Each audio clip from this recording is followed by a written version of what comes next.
Wow, this is the first thing we start with. As soon as I hit your record, like I thought you were making a porg noise.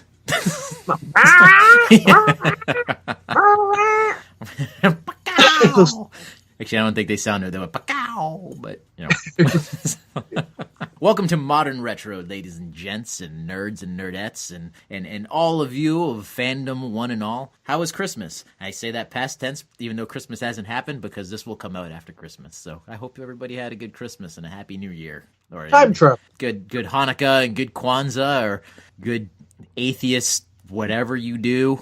Festivus for the rest of us. Yes, that's I was thinking, I'm like, there's a Seinfeld thing that people like around Christmas. I don't remember. Yeah, it's the time for the airing of grievances.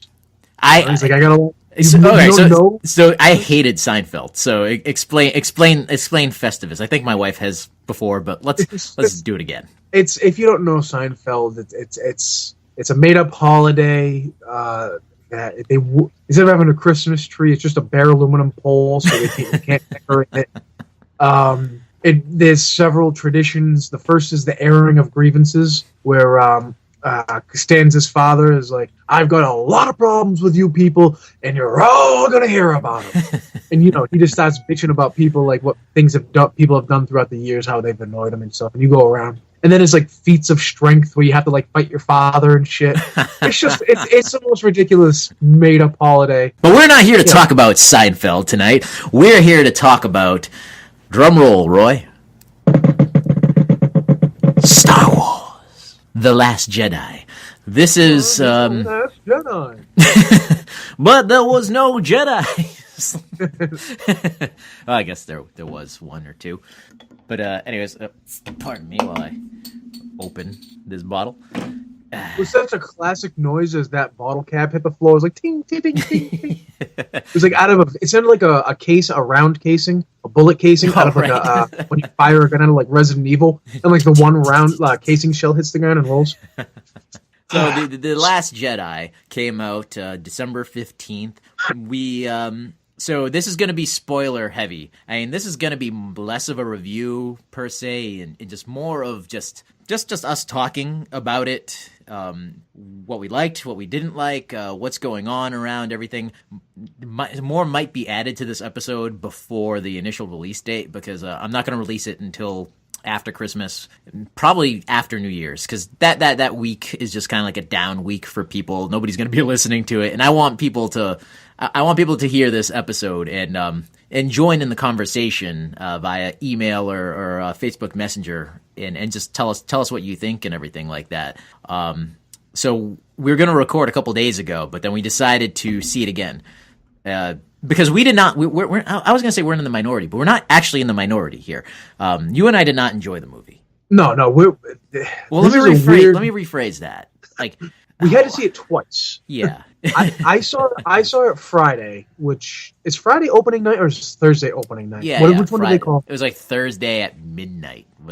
So Friday's opening day. Yeah. I left work early. I just told my boss, "Hey, I got a doctor's appointment." Star Wars, fuck you. Yeah, no, I bullshitted and said I had a medical appointment, which I didn't. So I got to see it that first time, and in a second we'll go through initial impressions and stuff. But then me and Cuba a couple days later on a Tuesday on a Wednesday when we were going to record our original. Cuba had the right idea. He said, "You know what? Let's go into this. Let's go see it again, because there are movies sometimes that you need to see twice." And this was definitely one of those movies. To preface, it didn't change my opinion on the movie. It didn't change like my rating, but it was easier to watch. I guess that's the way you put it. It was easier to watch. The stomach. Well, I think you put it best when we were leaving the theater, that you can only get disappointed once. So yeah, it's like once that shock of the kick in the nuts is done, it's like, all right, the next kick hurts less. My asshole is already numb from the first reaming you fucking gave me, Disney. Like the second one, what are you going to do? I'm already loose. Oh, jeez. Yeah, what is this? Episode 46. I'm already loose. Yeah, I saw it Sunday, the Sunday after it came out. So 2 days after premiere night. I didn't have the best seats.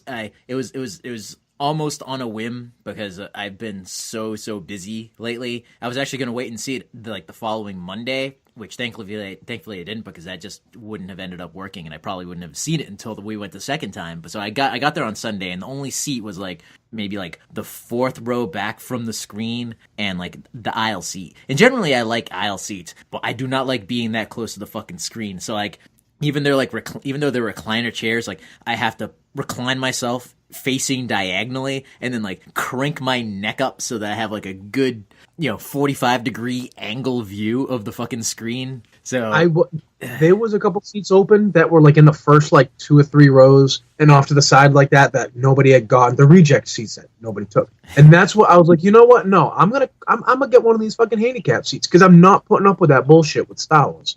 If I knew that, I would have done that too. Yeah. So stop doing that. Gonna piss myself.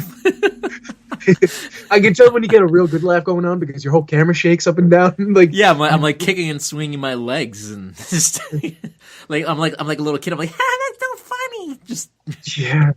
Now this is pod racing. But yeah, so I saw that Sunday, and then we saw it. We gave it another chance, and yeah, I liked it better the second time. But I like you. I liked it better. I was able to analyze it more. There was a lot of things that I missed the first time. A lot of things that I was just able to think more through, and I was able to appreciate the movie a lot more the second time. But my major complaints with the movie still remain. Like, those cannot be wiped by multiple viewings. Oh, well, that's because you can't, no matter how many times you watch a movie, plot holes can't be filled. You know what I mean? Like, they're not filled by watching it. They're filled by better storytelling. And this is, so my initial impression of the movie when I went to go see it by myself the first time, it was very weird. So, like, not the movie itself, it was my reaction. So I'm sitting there, and the guy next to me is definitely enjoying his time. I hear him laughing and stuff like that, but like I'm sitting there silent. I'm almost like a Bond villain with like my hands in front of my mouth. I'm trying to pay this like attention. I'm not analyzing everything, And so I went into this movie like a newborn babe. I went in with no expectations. I'm just letting this all on the table right now, so anybody who listens to this can't come back and say, "Well, you're biased because X." I am not. If you're new to the podcast, just know that like we fucking love Star Wars. I love Star Wars. He loves Star Wars. Like, and that bookshelf behind me, you guys can't see it, but Cubic can because he's on camera. We're Skyping. That's full of almost all, like 97% of those books over there on that bookshelf that goes from the floor to the ceiling, and it's double row. So that first, because it's deep, it's a deep bookcase. So each one of those actually has 2 levels of fucking books. It's all Star Wars Expanded Universe books and comics and stuff like that. Hardcover, softcover. I wish you guys saw, because I was setting up when fucking Cuba first Skype called me. I'm over here going pew pew pew pew. I'm playing with fucking Han Solo from Hoth and a fucking TIE pilot, and I got little X-wing and a fucking Slave One micro machines. I'm pew pew pew pew pew. I really was like, dude, you fucking called up and you were like, whoa, hey, look. I almost went upstairs to go grab my toys. We are huge fucking fans, right? We're deep. We're deep. It's not just like passing likeness. I mean, we're deep in the fucking. We were talking about possibly doing like some sort of Star Wars trivia contest at some point. Like, we're that fucking deep. If you were to challenge us, and now I might be boasting here, but if you were to challenge us, thinking that we did not know our Star Wars, it would be like the throne room scene in Return of the Jedi. After you're on the ground and we've owned you, only now, at the end, do you realize how deep in Star Wars we are. Yeah, it'd be pretty fucking ugly. I mean, there are people out there who know more, but they're not as. Right. There's always a bigger fish. But they're not as cute as we are. And they're not on this podcast. Look at that. Look at that. There's always a bigger fish. Look at fucking nice. Oh, Yes. But yeah, look at this. Look, my kid made me a cup for Father's Day. Look at this, and it has a little insert, and what did she put on it? You can't see because it's backwards, but it says Daddy, and then it says Star Wars right on it. And it has little fucking stickers and shit. It's got little clone troopers. Nice. You know what I mean? Like, right. And that's why I think that this movie was such a letdown. Right. So we just threw our cred on the table just to let everybody know. So yeah, it was a letdown. That's the best way to describe it. Like I said, I went into this movie by myself, completely clean. I watched the very first trailer that they released at Star Wars Celebration, which I was at, and that was it. I did not watch any of the other trailers. I did not watch any of the TV spots. I didn't read any article about it. I read nothing. Absolutely nothing, because I wanted to go in with zero expectations and just enjoy it solely based on what was presented to me. Also, partly because when the prequels came out, I spoiled the shit out of those. I didn't want to do that again with this new trilogy. So yeah, went in clean, went to see it, and for the first time in my life, the weirdest fucking thing happened. I left the movie theater, and I was just deep in thought. I can't imagine what I looked like walking around the mall. I parked right outside the mall, so I didn't need to go walk around the mall. I could have just went right to my car and left, but I just needed to walk. I just needed to walk it out, and I took a lap around the mall, and then I sat down in the middle where they have those random couches, and it was just sitting there thinking, staring off and thinking for a little bit, trying to process it, and then I messaged you, and the very first thing I said was, "That's not how shields in Star Wars work." First of all. I jumping right into how I felt about the movie. I feel like this movie, speaking as huge fans, as we're invested in the universe so badly. Real quick, beyond this, our grievances are beyond the nitpicks. So when I say that's not how shields work, that's not why I didn't. That's not why I was disappointed by the movie, because the physics of Star Wars shields. No, we'll get into that. It's greater. It's beyond the superficial. Right, but that, I will say, that does add, because it's not just big rocks that it's not big stones of this that are, the whole foundation is shaky, but it's every little thing in this counts towards to why this movie doesn't work for me. Mm-hmm. And I say for me because the fans are pretty split. Some people really like it, and some people really fucking hate it. You know what I mean? Right. There's too much extreme to each side right now. I know you were going to give your impressions, but as of right now, the fandom is very, very split. More split than I've ever seen Star Wars fandom. I wrote a thing about it that I posted on the Facebook page, because I think it is a pretty serious thing, because we have, it doesn't matter if you're an old fan or a new fan, there's this fan saying, if you didn't like it, you're not a real Star Wars fan because you're stuck in the past. And then there's people that say, if you did like it, you're not a real Star Wars fan because you don't understand Star Wars or whatever. And I'm not on either spectrum. I was disappointed and did not like the movie as much, but I'm not calling anybody a fake fan. Right. I think each side is way too extreme in this, because as we were talking about before, and when it comes down to it, is this is just a fucking movie, all right? So just calm your goddamn pants. There is plenty of Star Wars for everybody to like. So we're moving on to the third generation of Star Wars fans coming into the fandom. There was us with the original trilogy, and our parents, I guess, because we came in. I was born the year after Return of the Jedi. You're a couple of years younger than me, so but still, you're still I was born in '86, but some of my first memories are watching it used to be on the in my grandmother's house in Rhode Island. It used to, a couple of years after it came out, it was on they used to have this thing. It wasn't on demand, but with the big satellite dish, a huge satellite, like DirecTV and shit. Back in the early '90s and shit like that. You know what I'm saying? And I remember watching it, and I was like, "Oh, what are these?" And it was the Ewoks, and that, you know what I'm saying? And I was like, "Oh, cool." And then I got into the whole, you know what I mean? Right. I mean, there's different points where fans come in. Our generation, then the prequel generation, which I would lump the Clone Wars and everything into, because that is their Star Wars. Our Star Wars is the original trilogy. And when I say ours and theirs, I'm just talking about the point in which we came in. So we love all Star Wars, but at least for me, I would say my favorite point in Star Wars is the original trilogy era, because that's where we came in.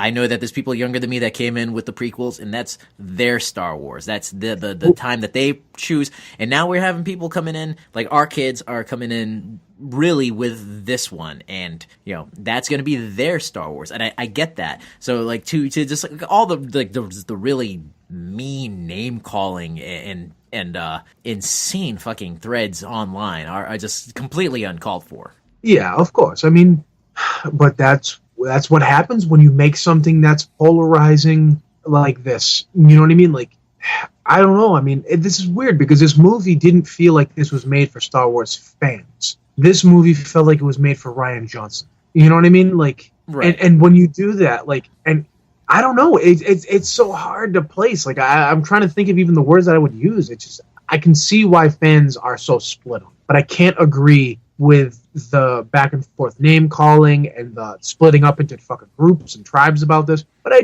think I sent a message to you, and I think this is how people are going to be now, ever since the whole Trump-Hillary thing and weaponizing social media. Everything has that weird social bent to it where, like, you don't think the way I think, so fuck you. You're not a real fan, or you're not a smart person. There can be no coming together. Everybody has to pick the line in the sand. Yeah, like, that's what now, so ever since that happened politically, that's kind of the way everything draws down on social media. That's definitely the way things feel like, huh? To me, at least. No, I agree. I mean, yeah, everything. It's like, I like ham and cheese sandwiches. I don't. You're a fuck. Yeah, I don't like pickles on my sandwich. What are you, ISIS? You're un-American. Deported. Like, what the fuck, man? Like, let people like what they like and let people dislike what they dislike. Right. I'm not speaking in this podcast. This episode will not be speaking ill of anybody who enjoyed the movie. If you listen to, like, well, we have several friends. I'm calling you out, Kelly. You really like the movie, and I would say you've been actively trying to get us on Facebook to I don't know if I would say, like, getting us to like it more would be, like, I understand where you're coming from, what you're doing, and I'm glad you liked the movie, but, like, we just. Yeah, I think the opinion has been made. Like, you like it, we didn't. Yeah. So, I mean, and I'm not going to poo-poo you for it, or anybody else. I'm just using her as an example here. Yeah, and she's a real fan, too. Like, yeah. Just because she likes the movie and we don't, doesn't mean that we wouldn't do it anyways, but, not because she's a female, not because she's, not because she's a friend, no reason, like, there's just no reason to ever call someone not a real fan of anything, as long as, well, I mean, it's funny because as long as they are a real fan, like, there are poser people. Yeah, even trolls. then, it's there's always trying trolls. to bring them. Yeah, but there's trolls, but none of these people, they don't. It's not deserved, man. Like, there's nothing else to be said. Like, just don't do it, guys. Just don't. Right. So, what were your thoughts when you walked out of that movie? What was your first impression? I was disappointed. I was just supremely disappointed, and I was thinking, like, God damn it, dude, this is not. I had the same feeling I had when I walked out of The Force Awakens. And the funny thing is that you like The Force Awakens. You don't hate the movie now, but you really liked it when it first came out. And I was like, dude, I'm telling you, that movie's not going to hold up. It's not going to. I know in 10 years that the original trilogy holds. It holds its value 40 years later. The Force Awakens in 10 years. This movie in 10 years. It's not going to hold up. It just will not. It's not they're not worthy successors to the original trilogy. And I mean, the prequels are a mess all of their own. I love them despite their flaws. I mean, right. Attack of the Clones, which is almost on the bottom of everyone's list, is my kid's favorite out of them all because her favorite character is Padme, and she does the most in them. Right. Yeah. So, like, I find myself having to even defend that because Jalen loves it. So we've watched the prequel trilogy so many times because she loves them. She's only 10. Yeah. She loves them. No, I mean, I love the prequel trilogy, too. It has its major flaws. Yeah. But this isn't about the prequel trilogy. But and that statement goes to, like, just, it's part of Star Wars, whether you like it or not. You have to accept it, incorporate it, and go on from there. Is that saying that we have have we not had conversations over the years of like how it should have went or whatever?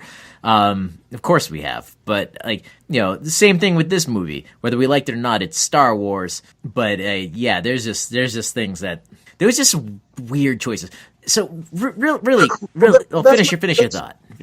Well, that's my point, is that although I'm disappointed slightly by the prequels, they all work within that given universe. They throw some weird ideas like midichlorians and stuff in there, and there's a lot of jokey shit for the kids like Jar Jar and all that. But the universe plays by the Star Wars rules, by the universe rules. And The Force Awakens, I'm sorry, The Last Jedi throws that out. I feel like it doesn't adhere. It forgets its own rules. You know how we get mad, and I know I'm all over the place, and I'm sorry for all this. I know you're emotional. It's okay.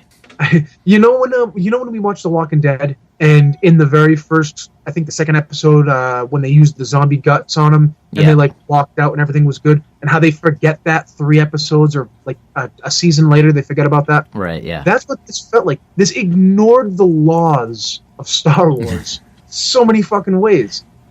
It didn't give me anything that I wanted. Even in Empire, there was some sort of character growth and resolution for everybody.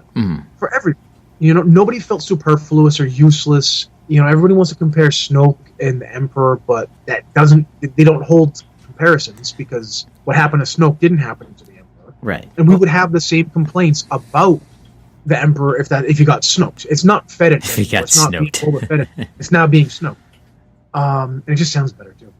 You're fucking Snoked. So, but I felt hollow. I felt disappointed. What happened with? Are we talking about?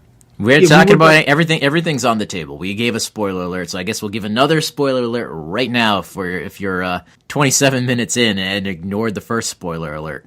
There was a lack of character growth for a bunch of characters, and then there was a bunch of characters they just threw in because they felt like they needed them. And you could have made this. A great editor could make this into a passable movie, into a movie that I would enjoy, even with the storyline flaws. A good editor could turn this into a real trim, probably hour and 50 minutes, hour and 55-minute movie.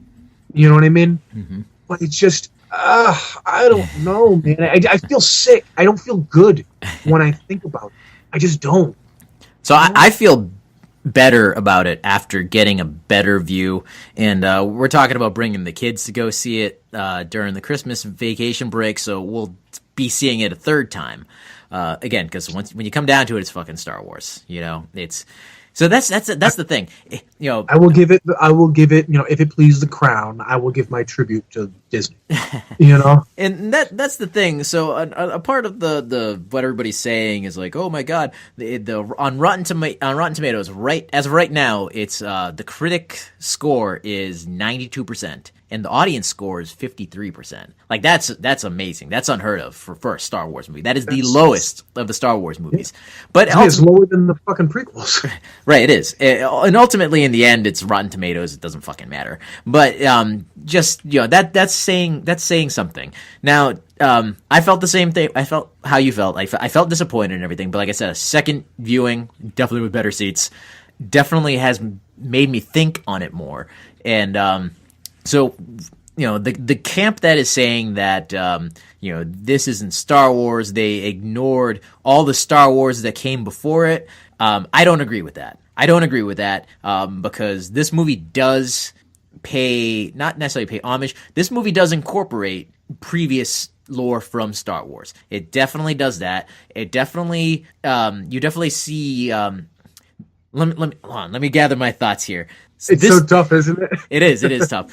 No, it doesn't ignore the Star Wars that came before it. It doesn't ignore the prequels in New Hope. I mean, there's a direct mention to Darth Sidious. It expands on the Jedi and that whole thing. Although Luke's message to Rey about why the Jedi need to end was sloppy, the whole idea and premise behind it was great. The hubris of the Jedi and how they were blinded by their own arrogance, which led to their downfall, is their fault. And his line about how if it's arrogant to think that without the Jedi there is no light side. That's great. That's great stuff. It's like, yes, there'll always be light and dark. You do not need the Sith or the Jedi for one or the other to exist. They co-opted the light and the dark, essentially. This movie definitely does bring a lot of thinking to it in regards to the aspect of the Force, and it does not ignore previous Star Wars. But the root of my problem with this movie, what it does ignore, besides the nitpicky things that we vaguely touched upon, as like they tracked us through light speed instead of saying they tracked us through hyperspace, and then the way that the shields were on the Raditz and everything like that, that's technical in-universe stuff, which does not right away they use shields wrong, I hate this movie. But like you said, it's just pebbles that make the foundation that add to the downfall of this movie, in my opinion. What I hate about this movie the most, after having nearly a week, getting close to a week, seeing it twice, is not that it ignores previous Star Wars, because it doesn't. It is a complete and total, intentional or unintentional, fuck you to J.J. Abrams in The Force Awakens. The Force Awakens. Because it does not ignore the prequels, and it does not ignore the original trilogy. And there are Easter eggs, and there's good stuff in there. This has been built upon Star Wars. But this is the root of all the problems of this movie, is that it completely destroys everything that The Force Awakens set up. And that's what I find so baffling about this, is Luke even said it in the trailer when he said, this is not going to go the way that you think. Right. Yeah, it didn't. It totally fucked up everything in the previous movie. Like you said, this felt more like not a movie for the fans, but a movie for Rian Johnson. And I believe that's actually how he went into the movie doing it. He made this movie for himself. So a little backstory, because we're like, this guy's not a fan of Star Wars. You can't be to give us the middle finger the way he is doing. He is a fan of Star Wars, but I think I can't speak for the man. I don't know him. This is my opinion. I think he's a different type of Star Wars fan. I believe he is a fan of the filmmaking of Star Wars, versus Gareth Edwards, who directed Rogue One, who is a fan of the universe of Star Wars. Lore. Right. Because Rian Johnson, he went to the same film school that George Lucas went to.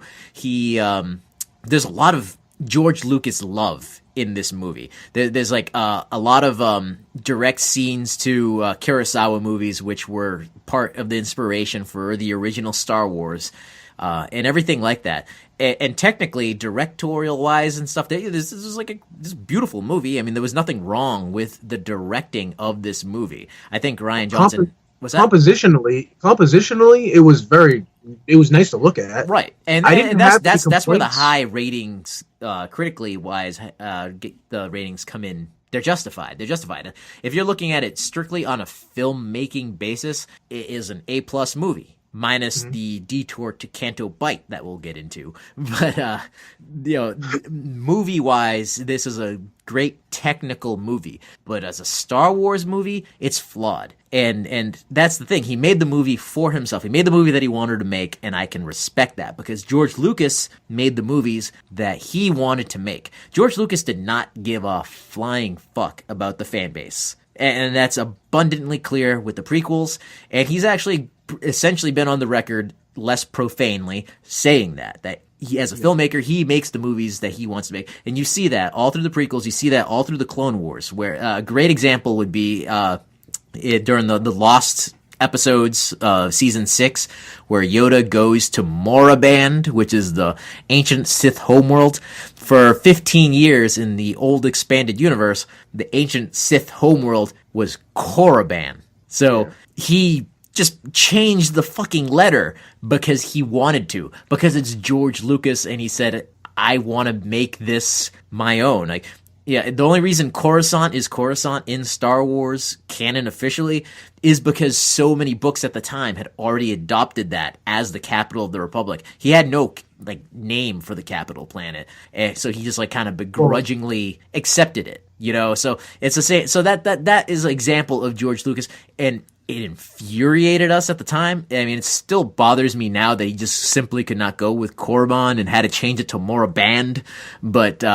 As a creator, I can respect that. And that's what Rian Johnson did with this movie. He was maybe not necessarily said, fuck the fan base, but he said, I'm making my Star Wars movie the way I want to make. Where JJ made a Star Wars movie for the fans. And then Gareth Edwards in Rogue One, that was completely about the fans. 120,000% about the fans.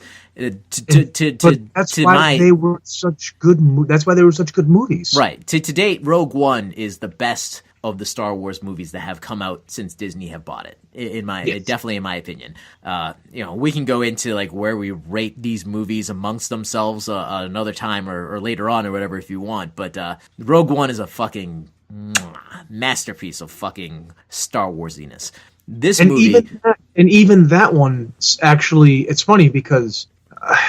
Say what you will about comparing Rogue One. They're the opposites in a way. They're the yin and the yang, because The Last Jedi had all these issues with the story and it wasn't made for the fans, but it was a beautifully shot movie. And then and Rogue One, I don't there was so many of these weird cuts, jump cuts to different places, and the composition was a little weird and off in a lot of places. The pacing was really strange. But it was made for the fucking fans. Right. So it's weird. It's why can't they should just have both these guys get together and make the movie.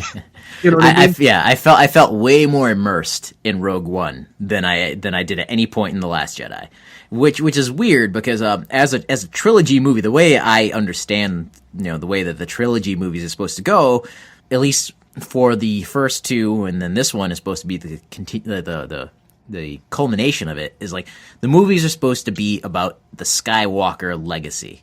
So we start that with The Force Awakens. Like I said, JJ laid the groundwork, and then it's Rian Johnson came in and said, I didn't like The Force Awakens, so I'm going to just ignore so much, or just people are complaining with Snoke getting killed. They killed Snoke.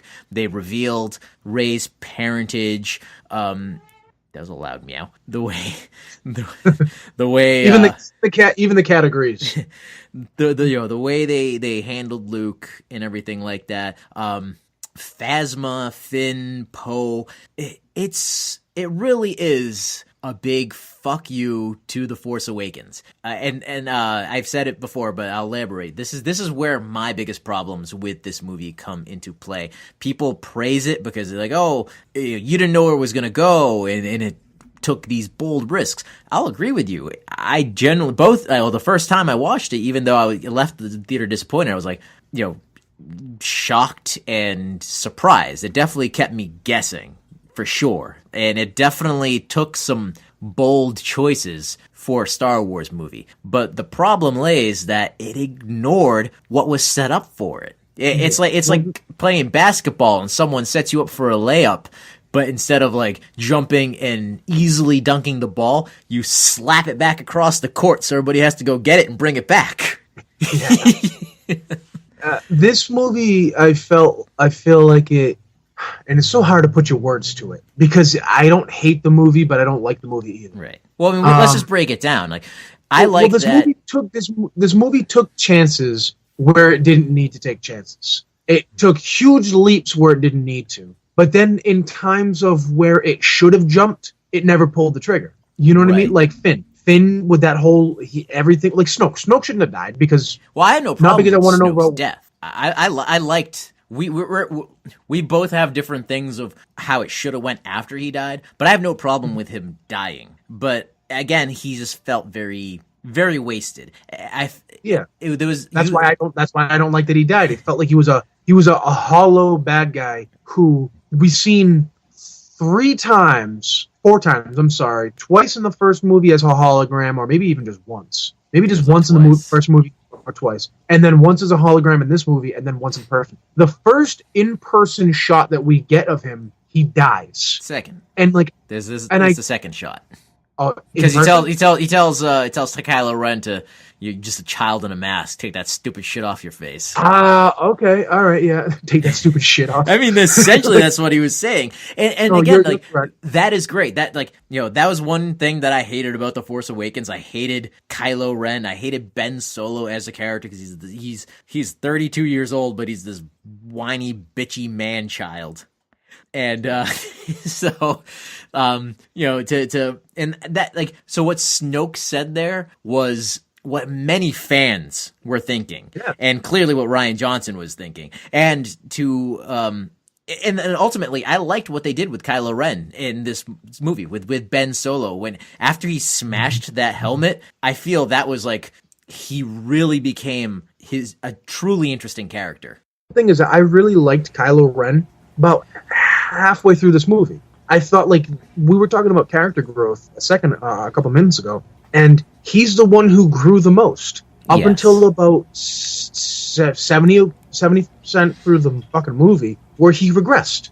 Well, I'll say about his regression that it was completely within character. But it was not. He's supposed to be past. At least this is the way I took it. Is that he had his issues in The Force Awakens, and he was super whiny, and I fucking hated him. Right, you liked him. You're like, oh, well, he's a cool, conflicted character, and a lot of people liked him. Well, he had the potential. He had the potential. I didn't like his whininess, but like I saw the Anakin in him, in the whininess and everything like that, and like that nails it, because that's why I fucking hate when he does it. Like when he's like, shoot, like in the end when he's like, I want every gun to shoot, Luke, and he's like, more, and he's just screaming wordlessly. I'm like, dude, like that was so Anakin, it's not even funny, and that's what everybody fucking hated about Anakin, is how whiny he was. So why is everybody loving Kylo Ren for being what everybody hated in Anakin Skywalker? See, why I liked that part of the movie was, like I said, when he smashed the helmet, he came into his own. That was the moment he decided, like, fuck you, Snoke. I guarantee you that's the moment where he decided that you're gonna die. And his window just happened to be Rey turning herself in. That was a stroke of luck. I know they say there, in my experience, there is no such thing as luck. So whatever, will of the Force. But that was the opportunity he took to take Snoke.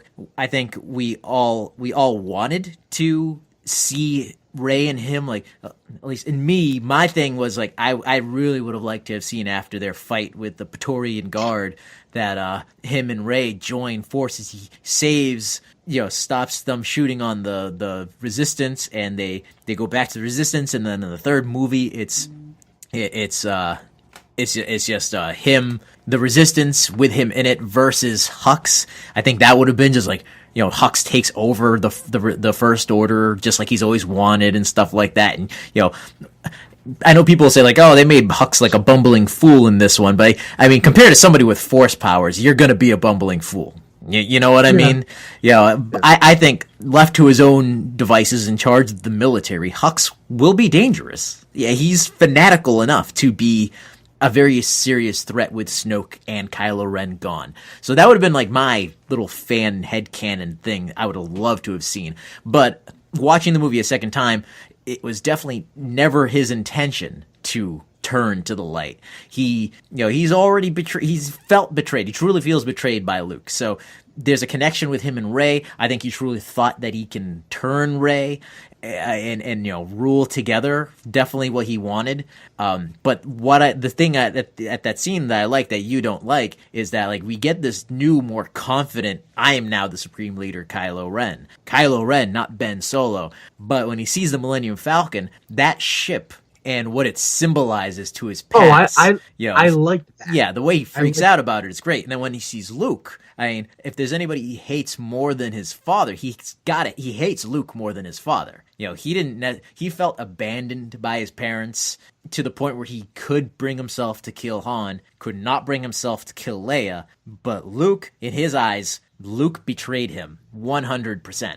That was like another cool little thing that I liked about the movie was their two sides of the flashback of what happened that night is definitely from a certain point of view type of view thing, so his like fire everything you have, like that's just his emotions at that point, like, and that's the dark side. The dark side is, as Yoda said it, always emotion. That is, it's just like that's not his composure or anything. Emotion took over, which is why like we said, a huge red flag for him should have been that you just had all these giant AT-AT and Gorilla AT-AT things fucking unload on him, and he's still alive. The Force is mysterious, but just that should have been a red flag. Like, what Force power makes you invulnerable to that kind of barrage? And then what makes you think that you could go take him out hand to hand? Right. So like that was just his rage at that point. Yeah. He's just consumed by rage. Well, it's not the part where he said take the junk out of the blow that junk out of the sky, or the part where he said I want every gun we have to fire on him. The way he said the fire every gun was like the rage was simmering, and I liked that because it shaded more of like he's almost getting to that Vader stage, where like Vader was always calm. His anger was cold, right, and he was just dispassionate, and that's what you fucking liked. Like that's what made him scary. Yeah, like he would kill you, and you knew he was smiling on the inside of that helmet, but like you couldn't see it. And like he was just cold. He was ice cold. Yeah. And I liked when he said, "I want every single person to fire their gun on this guy, on Luke." But when he's just like I don't like that. More! Like all I could think of was Anakin screaming, "I hate you! I hate you!" Like I don't know. Like it was just. I know it's just a personal taste thing, but I wish he was a little bit more in control because he was the entire rest of the movie, and it worked. That brought me back to when he was yelling and stomping his feet and slashing some computers with his lightsaber from The Force Awakens, which I hated. You know what I mean? Right. And you got to remember that this takes place days later, 48 hours after that, which doesn't make any sense. The timeline of this movie is all wonky. I hated it. The timeline it seems pretty like. I'm guessing it took them with the destruction of Starkiller Base and the disorganization that would have caused. I mean, I would give them at least a day between the destruction of Starkiller and when they got to the planet to destroy the Resistance. So I mean, Rey left, I would say, almost right away. So I mean, it couldn't be more than 2 days, but I'm giving it a day. So I think by the time they get to the fleet and everything, Rey is already on the planet with Luke. I mean, that's where it comes. Like, I mean, Empire had the same problem where like you don't exactly know how long like things went. Maybe the days on Octu are like fucking 8 hours. 12 long. hours, yeah. So I don't know. Well, like I said, with Empire, you don't know exactly how much time has passed, like throughout the course of that movie. I am not positive what the official canon time is with how much time Luke spent on Dagobah. I've read that it's a year, but I don't know if it's canon, and I don't think it was a year. I don't think Han and Leia were running for years. I mean, at the very most, it was a month, maybe. Yeah, maybe. Yeah, month, maybe. I mean, I would say max fucking 2 or 3 months, but it was nowhere even close to a year. Right. Because they had to get to Bespin on sublight. So that, that right there, assuming sublight is at least marginally close to the speed of light and Bespin is very close by to Hoth, then, it's, say what you will about the physics of the Star Wars universe, the speed of light is the speed of light. But either way, we digress. But Space Superman Leia, what'd you think about that? A lot of people hate that. I am not adverse to, this is multi-layered, because I'm not adverse to Leia having Force powers, or her even exercising them. Because in the books, in the old EU, eventually, at this point where they're at now, in the movies at this age, she actually became a Jedi Knight. Like she trained under Saba Sabatine, and she became a legitimate apprentice, knight, and then master. She made her own lightsaber, and she was really strong. She took a rightful place in the new Jedi Order, and it was really cool because she gave up politics forever after like a big political thing. She like swore it off. She was like, she even had like a thing where she was like, I'm very proud of you, but I'm also very disappointed. Like it was very motherly. Yeah. And she was like, I will never return here ever again. Which is funny because that's the exact opposite that happens in canon now, is that she did train with Luke for a little while. We don't know how much, but she eventually gave up her Jedi training to help build the New Republic, and only stopped being a politician when it was revealed that Darth Vader was her father. And that only happened 6 years before the events of The Force Awakens. Yeah, I mean, I don't know. There's just... I think it was... Go ahead. I like the fact that she had Force power. I don't like the way they did it. They should have... This movie would have benefited from reshoots. Absolutely. They could have released this. They could have... She should have died in this movie. She very well could have died. I didn't like the disrespectful way they handled Akbar. This movie felt very disrespectful in a sense of a lot of characters in my eyes didn't get their just desserts or the way I would have handled them. They weren't handled very reverent. Right. With even very the much second reference. viewing. Again, why are you watching this if you haven't seen the movie? So, in the spoiler, Akbar's dead. So, Kylo Ren's about to blow up the bridge of the Radis is the name of the ship that they're on, but he can't do it because he senses Leia is on there, and I like that little cut between them. Yeah. It was like Luke, father. Yeah, it was very much like that. You sense the presence through the Force, and they perfectly matched up when they faded him to her to him. Yeah, the eyes. Yes, like they showed how very similar. I don't know if they actually like added a touch of CG to one of their eyes or something like that, but when they did it, it was perfect. Like their eyes, I don't know if you know, on the second time we watched it, I noticed it. Yeah. Their eyes are exactly the fucking same when they went from him to her to him. And I was like, holy shit, like that sold it. Because I was like, he doesn't look like either of them. But when they did that, it sold it to me that was her, that they were, father and daughter. Jesus Christ, I'm stumbling over words. That they were mother and son. Mother and son, yes. Yeah, no, I agree. That was great. And that's another point to like where this movie is like visually good and like it does a good job in that scene. And the fact that he has his finger on the trigger and he can't do it, and everybody's like, that's one of those tense scenes because we all know that Carrie Fisher died, so we know she's not going to be in the next one. So we're all sitting here waiting, like, how's she gonna die? How's she gonna die in this movie? And when he can't do it, you're like, whew, you exhale. But then when his wingmen take the shot, you're like, oh shit! And it's even a great scene when the bridge explodes because she's in the back of the bridge, the back of the room, and is the last person to get sucked out, and you're like, oh shit! It's like they did it. That's how she's dead. I'm like, and I was accepting of that. I'm like, oh man, I was like, what a way for fucking Leia to go out. But it's like, man, okay, cool, I get it. And then when they showed her floating in space, I'm like, okay, that's just kind of fucking morbid, because I'm not the first time sitting there. I'm like, we're not expecting for her to save there. So I'm like, is this like some sort of like fucked up tribute to her? You know what I mean? Because she's sitting there, she looks very at peace and very angelic. She's starting to like crystallize a little bit because the vacuum is cold, but then she twitches her hands and opens her eyes and Force pulls herself to the ship. Did I send you the video of somebody did put the Superman music to that scene, and it's fucking hilarious. So I mean, yeah, when I first saw that, like I thought it was fucking a disgustingly morbid joke, but then she is alive, and just that scene felt very, very weird, very unnecessary. Like, I don't know. I mean, I guess there was no other way to do it. I can't think of a way to. I mean, they don't have the time to like send out a rescue droid or something like that. And it was a great show of like, even though she's untrained, how powerful she is in the Force. Just there's something about the scene that just didn't feel right. It didn't look right.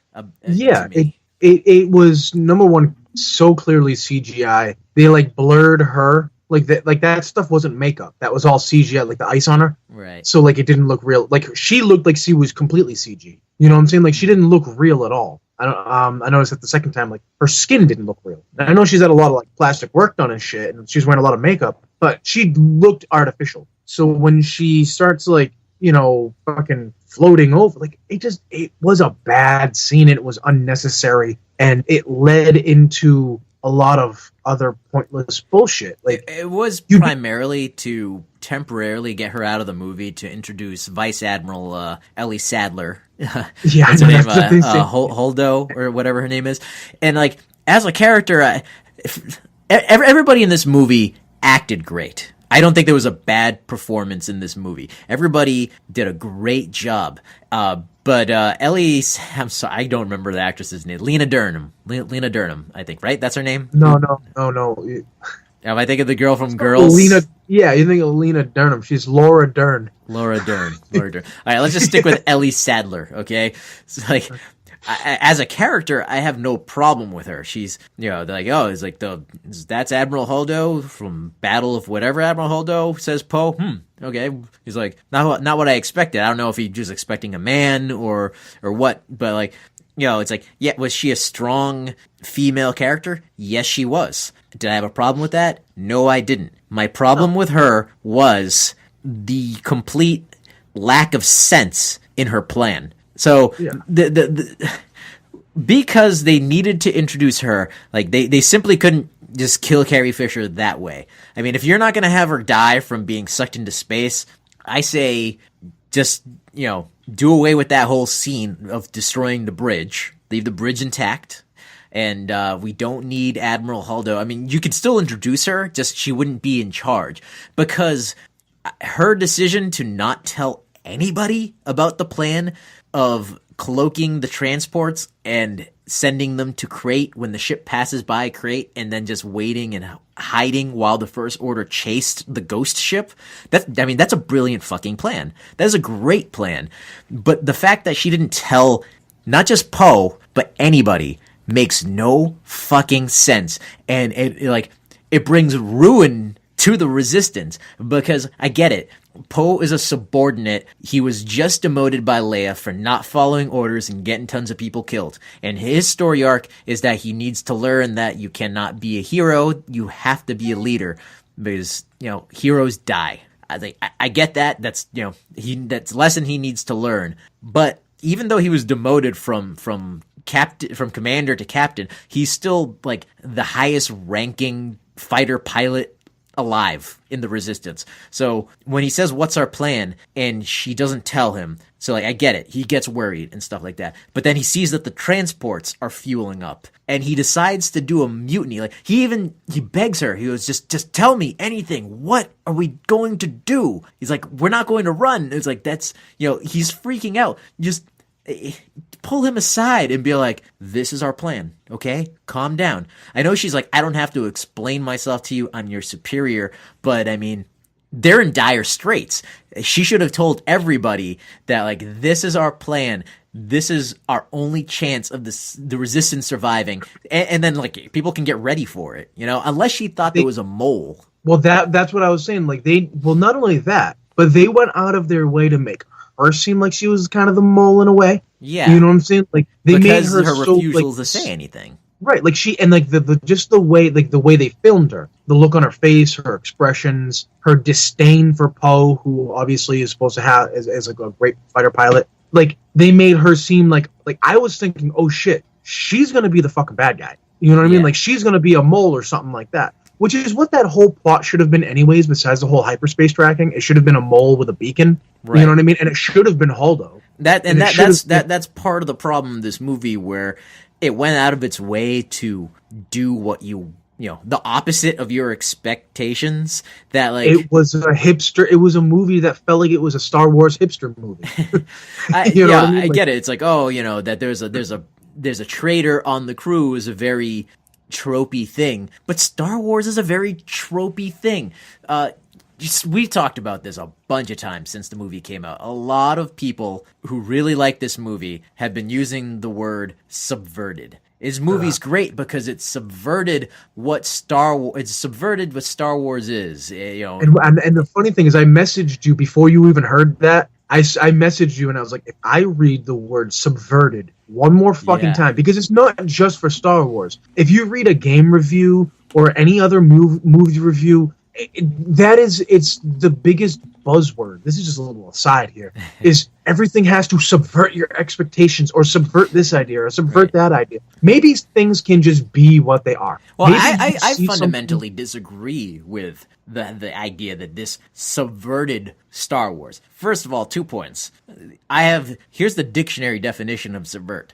To undermine the power and the authority of an established system or institution. So, just strictly definition-wise, why would you want to undermine Star Wars? Because that is the established institution that would be subverted when you say that this film has subverted Star Wars. So why would you want to subvert the thing, undermine the thing that you like the most? And then second of all, it doesn't subvert Star Wars. Like I said in the beginning, this movie pays so much homage to Star Wars, but it subverts the general direction of where the films were we thought were to be going. And like I think we've spoken so much over the last couple of days about this. I'm trying to like rethink about like the things that we've said is like, yeah, like you know, you can do something different with Star Wars. You can take it in different directions and do very surprising, creative things with it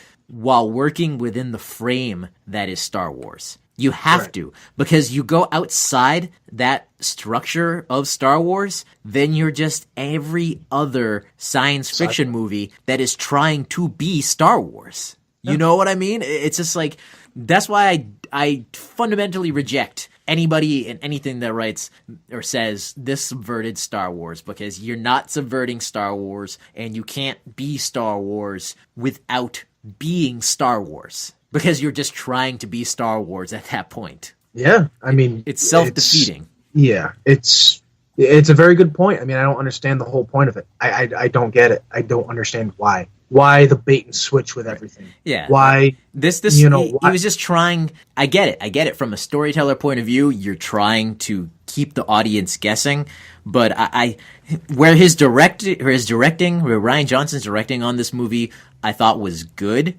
His writing, because he wrote the movie, his writing was not good. His story was not cohesive. And we have done our fair share of George Lucas bashing over the years. But George Lucas was a storyteller. Like, you can never take that away from the man. That George Lucas was a straight up grand storyteller. He was not that great of a writer, and he definitely sucked at writing dialogue. And as he got older, his directing waned, because he started off as a great director and just got progressively worse. But even with the prequels, the man could tell a story, for damn sure. Ryan Johnson is a good director, but he is not a good storyteller. And that's so shown here with the detour to Canto Bight. And it all goes back to Holdo not telling them about her fucking plan, which forces Poe to send Finn and Rose on this whole other unnecessary side trip that could have shortened the movie by another like a good 30 minutes at least. Maybe that's more. That's why I'm saying a good editor could whack this movie down by 45 minutes or more. But the problem with that is that the rest of this movie, this is why you would have to film it with reshoots, because the rest of this movie, everything's intertwined. So you can't cut out the Canto Bight scene without losing some things. Well, yeah, without that, we wouldn't have gotten the DJ character, Benicio del Toro, who is the one who betrays them when they get captured by the First Order trying to take out the tracking thing. He's the one that gives up the plan that the Resistance is going to be in the transports. So it's like, without the whole detour to Canto Bight, it just would have been like, a whole lot of tension, and then, yay, they escape. Which I understand that might have been boring, but I think there's other ways where you could have just ratcheted up the tension. You could have done this plot had an A, a B, and a C plot. The A plot was everything with Luke Ransnoke. The B plot was everything with the major chase scene between the First Order and the Resistance and Poe and all that stuff. And then the C plot was everything that had to do with Finn and Rose. You could have easily have cut that C plot, rolled it into the B plot, and made it turn it into like a spy versus mole type thing where they have to find the mole. Can you imagine? Well, even if they stuck with not having a mole, it just would have been there would have been far more tension added if we see the characters trying to come up with like different ways of evading the tracking and failing. But just like it could be done in a very tense way. I know Rian Johnson can direct tense because he directed the Fly episode of Breaking Bad, and you didn't get that far in Breaking Bad, but it is one entire episode that takes place inside his meth lab where Walter White is trying to kill a fly the entire time, and it sounds so boring and stupid, but it is fucking intense. It's an intense, claustrophobic episode. Brilliantly done episode that I don't know why he didn't use those skills here, because we could have, like you said, we could have had everything with like Ray and Luke going on in the island, and that's interesting enough. I really didn't have too much problem with anything that went on there with them. And then, everything that was going on with the fleet being chased, he could have easily have turned that into that episode of Battlestar Galactica 33, where the Cylons would jump in and find them every 33 seconds. Well, that's basically kind of what this was. Right, it was, but like you didn't get that sense. They did not spend enough time on the Resistance ships showing the direness and the seriousness of that situation. That was a missed opportunity to take us on this detour to Canto Bight, where a lot of people, I've read and watched a lot of reviews of this movie, and a lot of people shit on this part of the movie, rightfully so. They hate it. I don't hate it. I actually like, I like the location. I like what they did going there, but I wanted to see more of it. But it didn't fit into this movie. If that was like, Canto Bight, a Star Wars story or whatever, that'd be great. I know a lot of people are like, oh, it was very prequel-like. It was very prequel-like because we're seeing the upper echelons of galactic society, which is mostly what we saw in the prequels with all the scenes on Coruscant. I like that. I thought it was interesting. I like what he did there. I wanted to see more, but it did not fit in this movie. It did not fit in this story because in the end, all they did was release some horses.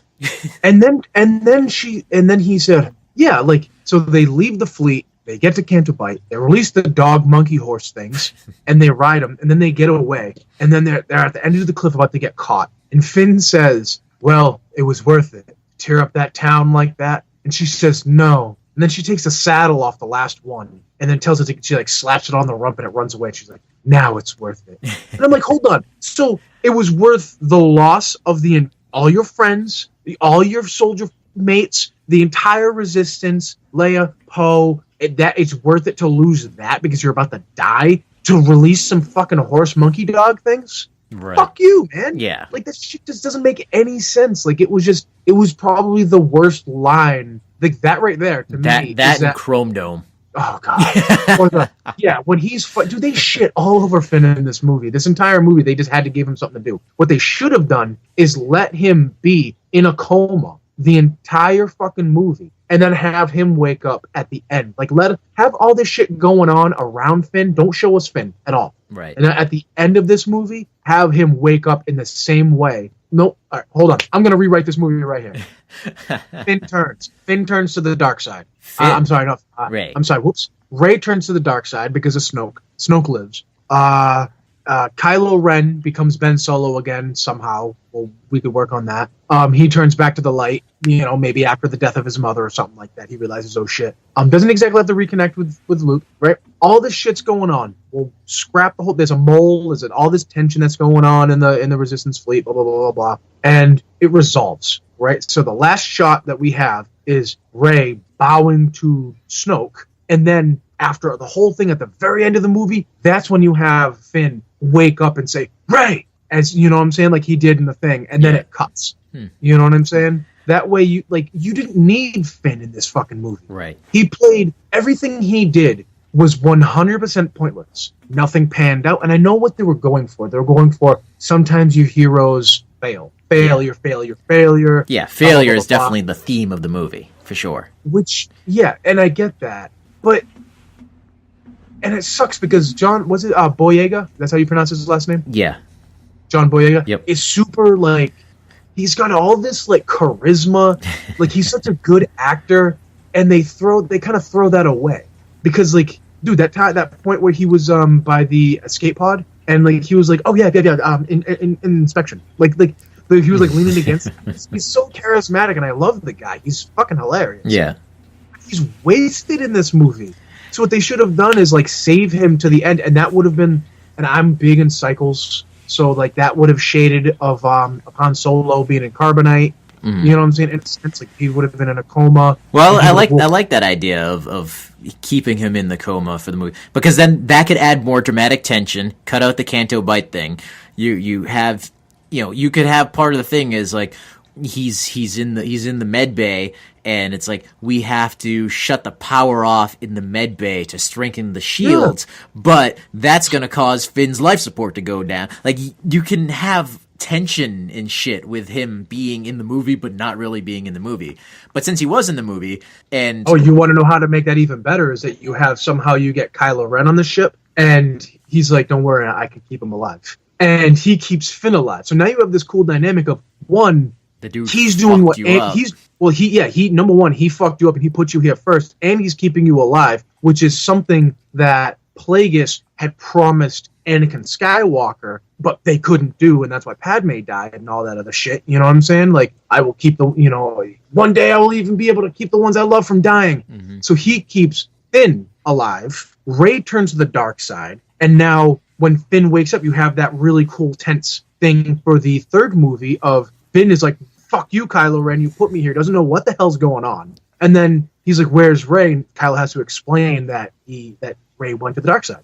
Like, there's so many different things you could have done in this movie to have made but it's almost like you were saying, like where Rian Johnson was like, everything Abrams did before, fuck that. Everything he's got to do after, good luck. Right. He exactly. Both sides, and he left him nothing to work with. I do not envy JJ's job. No. All the good chess pieces that Abrams had set into place to work with, Ryan smacked off the board. Even the old ones. Even when Luke died. Like, right. Luke, like, what? He does.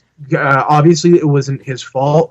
She passed. Carrie Fisher had passed, and that was out of his control. But he probably would have, if she was alive, probably would have killed her, too. I bet he kept her alive, even though she died, just to fuck him over in the end. Just to fuck over J.J. Abrams. Right, like, if she didn't die on the bridge, her death should have been Holdo's sacrifice of the light speed jump into the First Order fleet. I mean, that would have been like an epic fucking send off to Carrie Fisher, and that would have been a great end to Leia. Now she's gonna have to fucking die off screen from old age or whatever they're going to say, because I mean they gotta add some time between these trilogies. Now this is the final chapter. It can't be like 2 days fucking later. Like everything we've seen can't be within the span of like 4 days. You know what I mean? Right. So like, and what I got so many questions. This movie it leaves you with so many questions and not very many answers. Well, see, that's the thing. I actually don't have many questions. I feel The Force Awakens left us with so many questions, and The Last Jedi leaves us with like a lot of not. I mean, the questions it leaves us with are not like, who is Snoke? Who are Rey's parents? And I know that's not owed to us. I've read this a lot. I've seen this a lot. I understand that. That's not owed to us. As an audience, they don't need to tell us any of that. But we're made to feel by The Force Awakens that these are major pieces in play here. Snoke was supposed to be somebody. Yeah. And he's like, oh, I know you tell about Rey. It's like Rey's parents. Oh, I know. You say it. You know the whole time. Your parents are drunks. They sold you for drinking money. Now they're dead. They're dead somewhere. So, that's, as of right now, official. Rian Johnson said, he's like, I believe Kylo Ren believes that when he says that in the moment. That's Rian Johnson's way of giving JJ a window open to say, if you want to make Rey's parents somebody in the final movie, you can. But, like I've said since the very beginning, I don't want her parents to be nobody. I want her to be nobody. I know, but Kylo Ren didn't say that her parents weren't even. He said, go on, she's the first one who said it. I made sure of this on the second watch through, where she's the one who says that they were nobodies. And he says, yes, that's right. She breaks it first. So unless true. I didn't her, think that. for some reason, her vision was clouded or some Well, I other mean, it bullshit. clearly was, because when she has the vision in The Force Awakens, she's crying and looks up to a ship taking off, which we're meant to assume was her parents leaving her in a ship. I mean, unless she brought in enough money to like chart passage off the planet to go drinking. I know, right? It's like that's where this movie drives me crazy. Just like we keep getting back to the ignoring of what JJ set up in The Force Awakens. Yeah, The Force Awakens wasn't the best movie, but it set things up. It set things in motion. And then, like you said, Rian Johnson came and he smacked everything down and said, no. And now JJ has to fucking pick up the pieces and make everything work. I want to know what the original... the way this movie is presented was that, like, and this cannot possibly be the way they're doing it, is like, we're winging it. Here's The Force Awakens. We have no idea what the next movie is going to be. And, okay, so Rian Johnson comes in, says, fuck The Force Awakens. All right, now JJ's going to come back for the third one. You got to write that one, JJ, based off of, like, the Last Jedi. That cannot be how this trilogy is being made. They would not have started this trilogy without some sort of story arc in place. You know what I mean? Right. So, like, who did Rian Johnson jerk off to be able to, like, get this power where they're like, yeah, it's okay, we can ignore everything in the last movie, and you know what? You can write and direct a whole new trilogy because you do the best handies in the galaxy. I don't know, man. I just hope that he doesn't have a hand like Luke to give those. He has to have one actually to give handies like that. That good? Oof, with a lot of that green milk, that big titted ocean green milk thing. Yeah, fucking yeah. Giraffe walrus. What a stupid scene. And then it just looks over its shoulder at Rey like sup, baby? You want some of this too? Well, that's where, like, the humor in this movie is also very weird. Like, some of it's funny. Definitely granted that. I mean, every Star Wars movie has humor in it. I feel it's generally a little more subdued than this. I even liked the beginning part with Poe, like, yeah, they're looking for Rex, Commander Admiral Hux, whatever his name. Yeah, Admiral Hux. I'll hold Emerald Rex. Is that what you just fucking said? Emerald, yeah, the cook and the clone. That sounds like a movie in all its own. But like, that was funny. But that just went on like 10 seconds too long. You know what I mean? Where it's like this. Yeah, it's like, that's funny. That's so Poe. It's like, okay, Poe. It's not funny. Okay, stop. All right, it's officially dead. It's like things like that. Like. And Huck's not getting it, but right. His support's getting it. Because Hux, although I liked Hux, he was pointless, but I liked him more in The Force Awakens because he was a true believer. Mm-hmm. He was like angry, and he was basically doing the Hitler screaming, and like as like Starkiller base was blowing up, the fucking Republic Senate and whatnot. Like that, he had the fire. And this one, he just, like you said, a lot of people said he was bumbling. But he was just more, he was a lot more incompetent.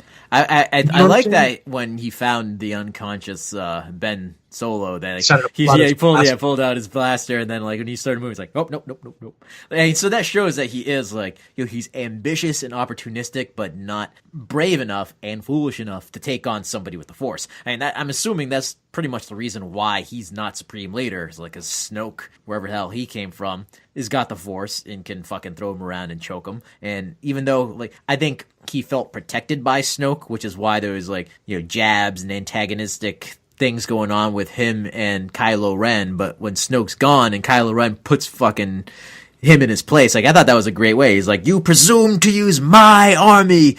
Then he fucking chokes him right there. He's like, long live the Supreme Leader. If it was anybody who didn't have Force powers, he'd be the dude in charge. Right. Like, I like that aspect of the character. It's just like, he's just outside of his realm. Who did he jerk off? Who did he jerk off to become the fucking head of the military. Ah, well, You know, you don't follow new canon, man. You don't follow new canon. His it's not father worth. was one of the Imperial officers who was part of Operation Cinder, who was selected to go into the unknown regions. But he is the bastard child of his father, and his father hated him and beat him. So he actually, when they discovered Phasma, he got Phasma, when she joined the First Order, he got Phasma to actually betray and murder his father. So he became the head guy, because his father was responsible for the instituting the kidnapping children and brainwashing them into stormtroopers idea. Well, speaking of Phasma, wasted again. She got like 3 more lines of dialogue, maybe 2 more minutes of screen time, and right, she got a second chance. She got a second fucking chance, and they wasted it. Yeah, I didn't like that whole scene. I mean, it was pretty, but it was so just, let's go, Chrome Dome. You know, like, come on, man. That was bad dialogue. Like, Instead the fight was cool. At each other. Well, no, I didn't even like the fight. I like the fight because she defeated him so easily. And then when Rose, like, tried to help, she spun around super quick with the little hidden blaster. It was like, pew, pew, pew, pew, pew, pew, pew, pew. Like, you can't fuck with me. I'm fucking blaster proof. I just owned his ass. But then he comes up on the lift and he hits her in the head. And then she just goes, scum. And then the ground breaks from under her, and that's it? It's like, I know. How the fuck did that happen? I don't know. She felt like she was like fucking Gandalf or something like that, like into the fucking fire. You know what I mean? Hurry, you fools! I don't know. Exactly. It's just... yeah. I mean, she can't come back. If she comes back, I'm going to be pissed. And, no, and why was she... And I brought up this point to you, again, just to reiterate the inconsistencies between this and The Force Awakens. If her armor's blaster-proof, why was she so afraid to get shot in The Force Awakens? Why wouldn't she have just, like, pushed them away and, like, started shooting, like, whip out her... Basically, she had, like, from Men in Black, the noisy cricket hidden in her pocket. Yeah, it was, like, up her sleeve or something. Yeah, like, she was like, pew, pew, pew, pew, pew. Right. And she just fucking started taking, you know what I mean? Like, I don't know. I'm assuming that they would just take her helmet off and shoot her in the head. I don't know. Just... Yeah, I don't know. It didn't make sense. I didn't like that. And then, of course, they take off. This movie, for some reason, has an obsession. These movies have an obsession with things exploding and then they shoot out, just like the original trilogy. They always have to throw it in. Where it's like something explodes and they shoot out, like, just at the last second, like, with the planes engulfing the ship. Phasma should have lived, or... Well, something I read that I thought was a great idea was that Phasma should have been the one hunting them. Like, when they went to Canto Bight, how awesome would it have been if they encounter Phasma there? And that's where the fight takes place. Then, because, let's face it, Phasma was them trying to capitalize on Boba Fett. They're like, we need a Boba Fett of this new trilogy. So, we got this mysterious female super elite stormtrooper, and she's a badass because we said she's a badass. But they never show she's a badass. They only tell. Yeah, they have a big problem with, like, telling but not showing things in this movie. The popularity with Boba Fett was that, like, nobody knew anything about him. He was, we see him. Not many people watch the holiday special, so we're just gonna ignore that. But when people first see Boba Fett in The Empire Strikes Back, he is this mysterious dude. He's a bounty hunter. That's just fucking cool to begin with. A bounty hunter, that just sounds fucking cool. He's got awesome armor, super distinct from anything else we had seen in the trilogy at that point. And we had seen some crazy fucking shit already just by the early parts of Empire Strikes Back. And then all they threw out was, like, some mysterious past and some run-in with Han Solo at some point, so there's a grudge. That's all people had to go on. So, yeah, like, people's imaginations ran wild. Who is this Boba Fett? This Boba Fett, he's got a history with Han Solo, he's a bounty hunter, and it took off from there. But that was made up in the fans' minds. They built him up to be this badass. George Lucas never said, this is Boba Fett, he's a badass. Where Disney's like, this is Phasma, she's a badass. And it didn't work for them. It didn't work for them. They should have kept her completely mysterious, not said a goddamn thing other than, like, she's the elite captain of the Stormtrooper Guard or whatever. like and she comes from a war-torn planet or whatever, just whatever, just the bare minimum. You don't say that she's a skilled warrior, nothing. You don't say any of that. And then even if she, things went the way they did with the trash compactor scene and everything like that, then she would have gotten like the buildup in the fans' minds. The stories would have been circulating and everything. It keeps coming back to the things that I read people saying about this movie breaking our expectations and not doing what we wanted. A movie doesn't need to do what I want. We can make our own headcanon up all the time, which is what we have been doing pretty much this whole fucking podcast. But and like they saying that it didn't answer any fans' questions and it did that on purpose and that's why it's great. I don't think that's why it's great. But yeah, they don't need to answer our questions. But you don't want to stifle fan theories and the creativity of the fans, because that is part of the fandom of Star Wars. People wondering who Snoke is and people wondering who the Knights of Ren are. Where the fuck did those guys go? Another inconsistency. Phasma, you gave us too much information about. You told us what Phasma was supposed to be instead of letting us use our imagination to make Phasma something that you can use. Right. Or even showing us. They told us, they didn't show us. I would have, if I had the Infinity Gauntlet and I could remake this, what I would do is I would have made her the stormtrooper that fought Finn in The Force Awakens. That traitor! Definitely. That would have been Phasma, and she would have beat him handily, easily. Right. Stomped him out. You know what I'm saying? And then maybe at the last second, she was, Poe fucking, when they came in on, I can't remember, the Maz Kanata's planet.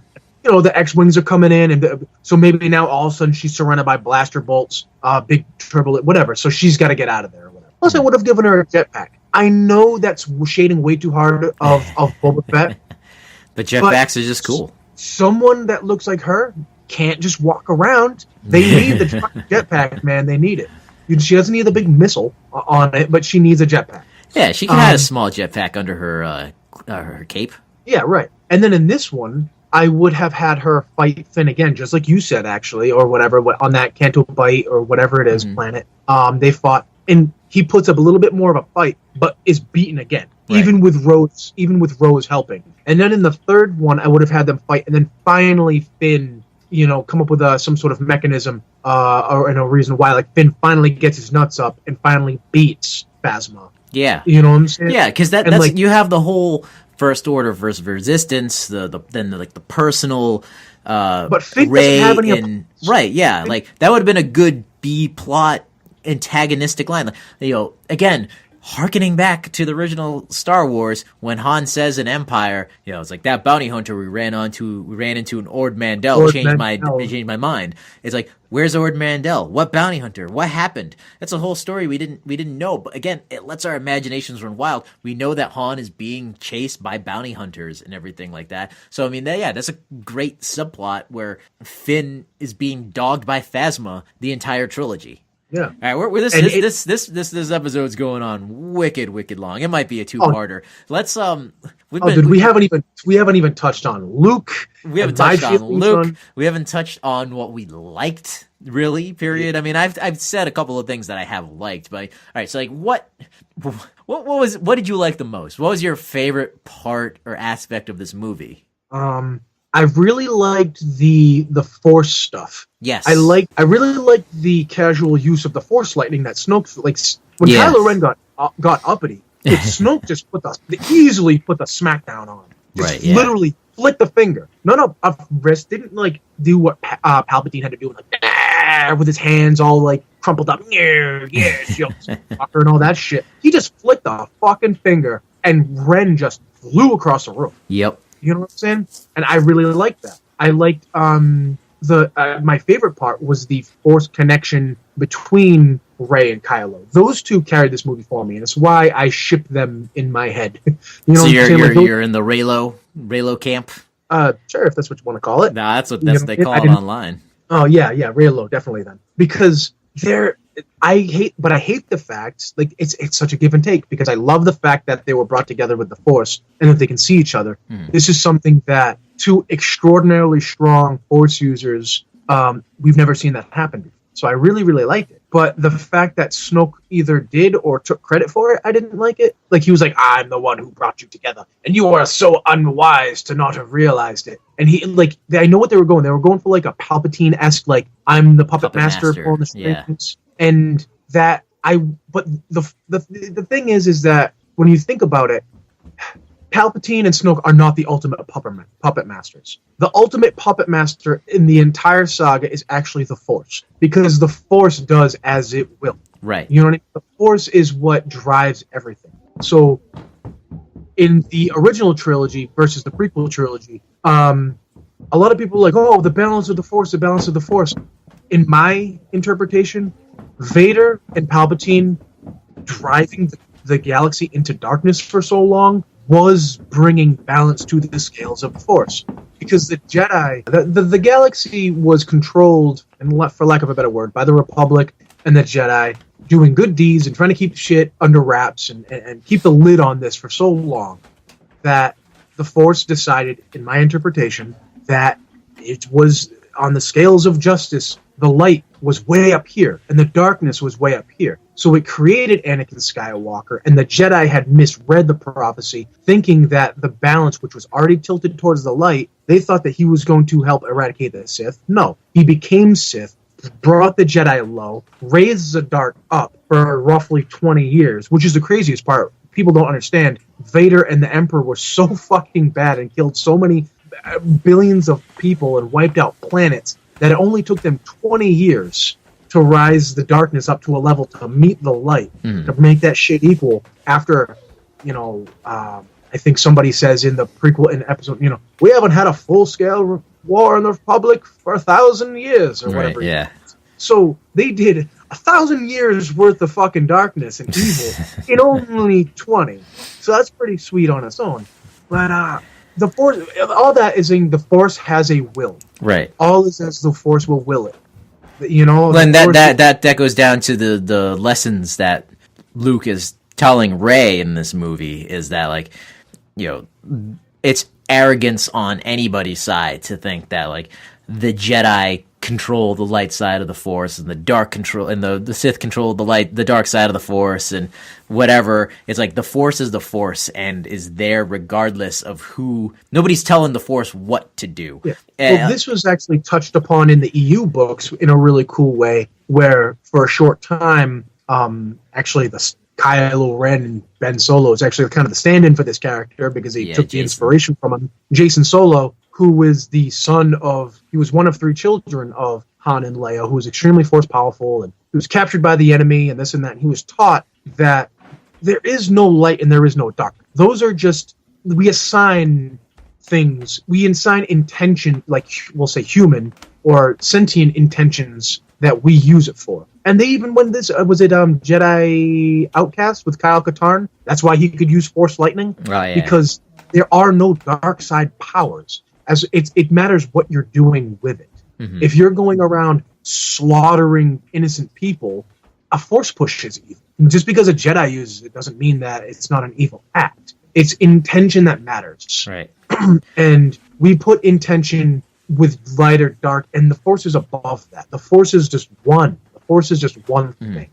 I think they may not have, like, overly stated that in this movie, but I feel like that was almost implied when Rey goes into the dark side butthole on Ahch-To. What did I call it? I called it the dark side butthole, seaweed butthole in the sand. Yeah. No, the smoky mirrored seaweed sand butthole. I think is what it looked like, dude. Like, I almost feel like it was something like what you were getting at, that, Luke's like, you went straight for the dark. I'm afraid. And everything. It doesn't matter. She wasn't tempted by anything. Right. It's like, she went straight to the dark, but, like, she didn't go there with... And that's why I don't think Rey will turn to the dark side or anything like that. She's just like... I guess you could say that Anakin was so good, but Anakin had his own demons of his past growing up. But just Rey is just good. She is just simply good. Some people are just simply good, and the dark side has nothing to offer her. Like, that's explicitly shown when she goes down there and asks to see her parents, and she's shown herself. The dark side doesn't have answers for her. The dark side has nothing to seduce her with. It can't provide anything for her. So I thought that was really interesting. That was really cool. She's not afraid of the dark side. And then getting to the point of the Last Jedi, like literally Last Jedi, is, Luke says, I'm not going to be the last Jedi, and then it cuts to Rey. So if she is going to take on the mantle of Jedi in the future, coming up, if she is the future of the Jedi, I think, part of this was also what Kylo Ren was saying, was like, let the past die. And to sort of an extent what Yoda was saying when Yoda appears, my favorite part of the fucking movie, by the way, when the ghost of Yoda appears to Luke and burns the sacred books, was that like, Rey is the future of the Jedi. Our Jedi had its time. It's dead. It's gone. It's the past. Let it die. She is the future of the Jedi, where things are going to be different. The Jedi will no longer be, celibate warrior monks. They will use their emotion. They will not be afraid of the dark. Maybe Rey will teach future generations to like, embrace the dark because it is part of the Force, and we are of the Force, or something like that. I just think they're implying something like that. She is fundamentally different from the past Jedi, and the past Jedi are dead and gone. And that's why I think that her and Kylo Ren should have been together at the end, because they're the dichotomy of, like, he's the dark trying to resist the light. She's the light, I guess, sort of trying to resist the dark. I mean, that's just the story. But they each have their prospective teachers that doubt them. You know what I mean? So they should have become their own thing. You know what I mean? Like, it's almost fucked up. But in a way, I would have liked to see a third movie that, like, they're, for lack of a term, gray Jedi. You know what I mean? Mm-hmm. And then they hunt down Snoke and kill him, and then hunt down Luke and kill him, because they're like, look, we can't do that. You know what I mean? Like, I don't. Yeah, there's so much more to go into. This is definitely going to be a 2-part episode. What are we at? Like 2.5 hours now? I don't even know. We've had to stop it and start it so many times. And honestly, I don't even think that you should edit this down very much, because these are our raw thoughts. I think that's what the people are going to want to hear. So, I mean, for all the stuttering uhs and ums that I do, and all the rambling on that we both do, I don't know. I mean, there's definitely going to be a part 2 to this. We want to get Luke, everything that Luke does and all the Force stuff, I think kind of deserves its own little mini episode. Shit, yeah. And just quickly touching upon that, like, the Force projection was just fucking phenomenal. Like I said, the ghost of Yoda. We're gonna have a part 2.2 or 3 or whatever of this fucking episode, because we're not done talking, but we have been down here for a long time and we got things to do. But there's so much that we haven't covered. But I mean, these are really truly our raw thoughts on it. And again, like, we don't hate this movie. We don't hate this movie. No, when people, I get mad when people say, "Oh, you guys are just bitching about this movie."